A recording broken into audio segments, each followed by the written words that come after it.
r/NoSleep. Posted by you/AliasForWhom.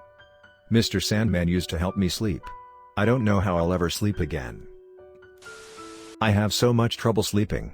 Everyone's a self-diagnosed insomniac, I know, but Jesus Christ, if I can get 3 hours of sleep I consider myself lucky. And from there comes my shameful admission, I'm a huge ASMR fan. It's the closest I can get to some real sleep.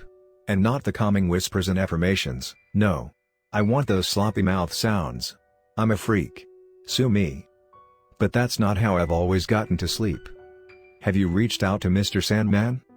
I was helping my mom pack her stuff up for another move when she asked that, her lip curled in a sly smile. We'd been discussing the deep bags under my eyes, not because it was a sign of ill health, but because it was holding me back from finding a man. I laughed and went along with the bit. I think Mr. Sandman's ghosting me. I pulled a roll of tape across a box with a loud rip and sealed it. Ah, that's too bad. You slept like the dead back then, she said. Now my interest was piqued. Wait, what are you talking about? You don't remember Mr. Sandman? She pointedly piled a box onto another at that point, and leaned on it with a look of faux accusation. He was your imaginary friend for years. My childhood memories are pretty clear to me, my first grade teacher, Miss O'Keefe, the greenhouse we lived in on Newgate, the tree I ran my bike into. But I have no recollection of an imaginary friend. I thought that kind of stuff was for babies. I think you're thinking of Kate, I said, referring to my younger sister. No, Mr. Sandman was yours, she said. I remember because he had those sticks they used for lice checks at school. What the hell are you talking about? I got back to packing. Language. She admonished. You loved the lice checks at school. You fell asleep during them all the time. That, I did remember. And it stirred a deeper memory. His fingers. I shook myself from that blast from the past. He didn't have sticks, those were his fingers. They were long and pointy. I exhaled in surprise. I can't believe I forgot about Mr. Sandman. Well, if you want to get some beauty sleep, I say you reach out. That conversation was last week, and the memories have been slowly trickling in the more I think about it. And there's plenty of time to think about it as I lay in bed and stare at the ceiling. I remembered that he never laid in my bed. I was a kid, but I knew that there were places that were safe and a no-go for strangers. So he floated above the bed. Duh. I remembered the long, thin fingers, almost cartoonish. Not creepy, in the traditional sense, too smooth and soft to be. I would imagine them stroking through my hair, gently touching my scalp, down to my neck. Sometimes they'd tap on my face, on the eyebrow, the cheek, the lips, the eyelids. Always so random and gentle. It feels nice just remembering it. The more I remembered, the more I imagined it, the easier it became for me to sleep again. After 3 days, I was clocking in at 6 hours of sleep. It was amazing. I had to keep searching my brain. My mom was right, Mr. Sandman was fixing my sleep.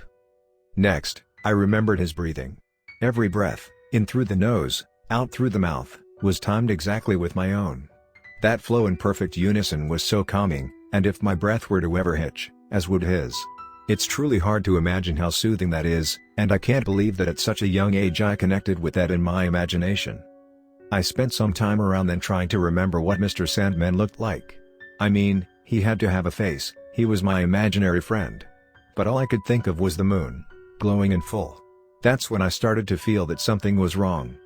Did I tell you much about Mr. Sandman? I asked my mom over coffee. Like, what did he look like? Did I ever talk to him? I was lost in my own fingers, mesmerized by them. She thought a moment. You didn't talk about him a lot.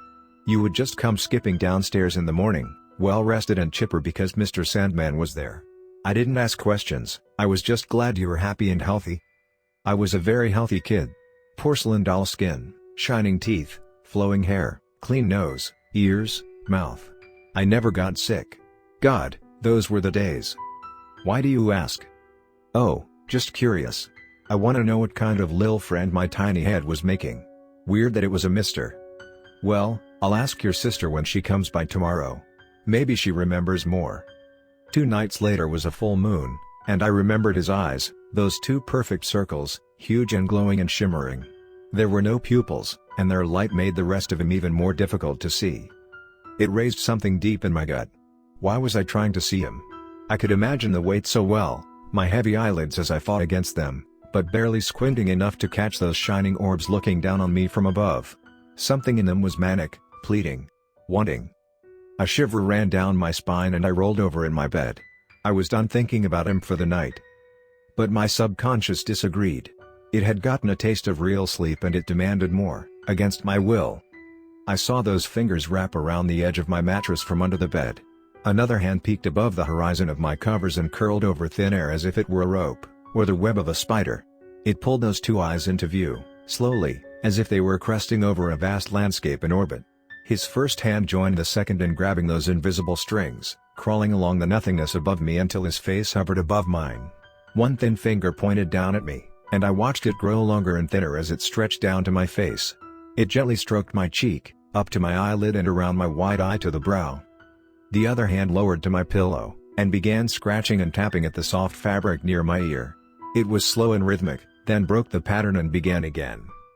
The finger at my brow followed along to my ear, where it circled just inside the lobe in small spirals, barely brushing against the cartilage. I tried to tense and recoil, but a wave of relaxation pulsed through me as he ran his thumb through my hair. My breath quickened, as did his. But he slowed, and guided my breath back into a steady pace. That finger, now barely a claw, almost a needle, spiraled deeper and deeper into my ear, brushing against that sensitive skin with utmost care and patience. My eyes bulged in terror. This couldn't have been what I was imagining as a kid. But I felt that soft tickling deep in my ear canal, and I felt the waves of comfort radiating through my body, and I knew it was. I felt sick. And those eyes. What was happening in those eyes? That claw scraped against whatever buildup lay deep in my ear. I felt it pulling separate from the skin with an almost ecstatic release, mixed with the slightest sting. My breath shuddered. As did his. At that, his finger retreated so precisely. Both of the hands rose back to his level. I exhaled in relief. Mr. Sandman's mouth opened as he exhaled with me. He brought that invasive claw to his lips, and his tongue flicked out from that dark slit. My eyes shut as tight as they could. The mouth sounds began. I woke up, throwing my head to the side as I vomited. That would have been enough. A disturbing childhood fascination and active imagination helping me sleep. I could get over that in time. But I got a message from my mom, and I'm buying nothing but sleep medication. It's my only hope now. Apparently, she was wrong. Her mistake. My sister Kate was the one who had Mr. Sandman as an imaginary friend.